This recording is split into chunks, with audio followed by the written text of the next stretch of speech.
Jika sumber daya terbatas, apakah mungkin semua kebutuhan manusia bisa terpenuhi? Tidak semua kebutuhan manusia bisa terpenuhi, tapi dengan adanya strategi yang tepat, masalah ekonomi bisa dikendalikan.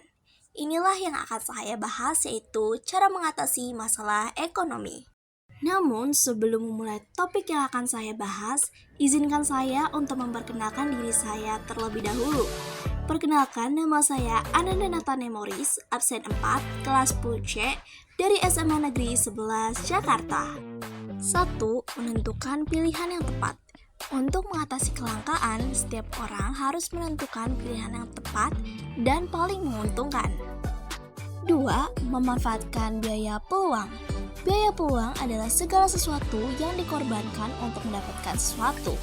Biaya peluang pun bisa dijadikan dasar pilihan. Yang ketiga adalah skala prioritas dan pengelolaan keuangan. Skala prioritas adalah kebutuhan yang lebih penting dan harus didahulukan sepenuhnya daripada kebutuhan lainnya.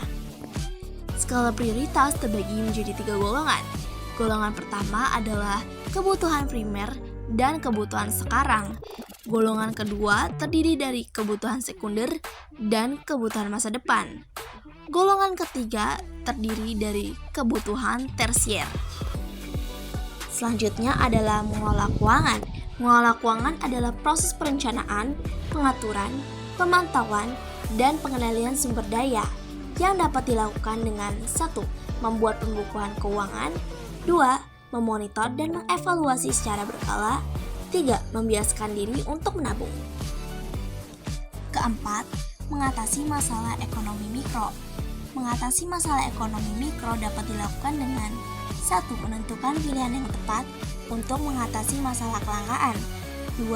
Bersinergi antar pelaku pasar dan industri untuk membentuk satuan yang lebih besar. 3. Membentuk kesepakatan di antara produsen dan konsumen. 4. Menggunakan teknik analisis ekonomi mikro. 5. Pemanfaatan analisis biaya peluang dalam rangka menentukan pilihan. Yang kelima adalah mengatasi masalah ekonomi makro. Dalam mengatasi masalah ekonomi makro, kita dapat melakukan yaitu 1. Kebijakan moneter. Kebijakan moneter adalah kebijakan yang dirancang pemerintah dalam rangka mempengaruhi jumlah uang yang beredar untuk memperbaiki kinerja perekonomian. Contohnya, kenaikan atau penurunan suku bunga acuan. Yang kedua adalah kebijakan fiskal. Kebijakan fiskal adalah kebijakan yang bertujuan untuk mempengaruhi jumlah pengeluaran dan penerimaan pemerintah. Contohnya pemotongan tarif pajak. Yang ketiga adalah kebijakan dengan harga barang murah dan bermutu. Berfokus pada peningkatan efisiensi produksi melalui berbagai cara. Contohnya subsidi dari pemerintah untuk menekankan biaya produksi atau pengembangan teknologi dan inovasi yang mendukung efisiensi.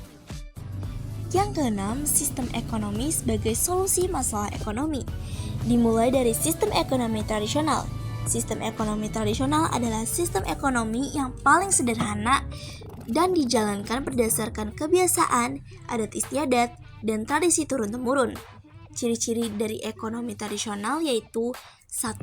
Teknik produksi dipelajari secara turun-temurun. 2. Modal sedikit.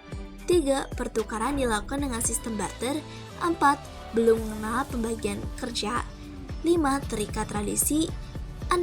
Tanah merupakan tumpuan kegiatan produksi dan sumber kemakmuran. Selanjutnya adalah sistem ekonomi komando. Sistem ekonomi komando adalah sistem ekonomi yang terpusat di mana pemerintah mengatur dan mengendalikan seluruh kegiatan ekonomi. Ciri-ciri dari sistem ekonomi komando yaitu 1. Alat dan sumber daya produksi dimiliki dan dikuasai negara. 2. Rakyat tidak bebas memilih pekerjaan. 3. Kebijakan perekonomian diatur oleh pemerintah. Yang ketujuh adalah sistem ekonomi pasar. Sistem ekonomi di mana kegiatan ekonomi, produksi, distribusi, dan konsumsi dilakukan oleh swasta. Ciri-ciri dari sistem ekonomi pasar yaitu 1. Semua sumber produksi menjadi milik masyarakat. 2. Pemerintah tidak ikut campur tangan secara langsung dalam kegiatan ekonomi. 3. Masyarakat terbagi atas dua golongan, yaitu pemberi kerja dan penerima kerja. 4. Timbul persaingan dalam masyarakat. 5. Setiap kegiatan ekonomi didasarkan atas pencarian keuntungan. 6.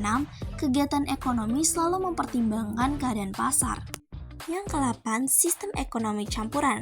Sistem ekonomi yang dimana pemerintah dan swasta saling berinteraksi dalam memecahkan masalah ekonomi.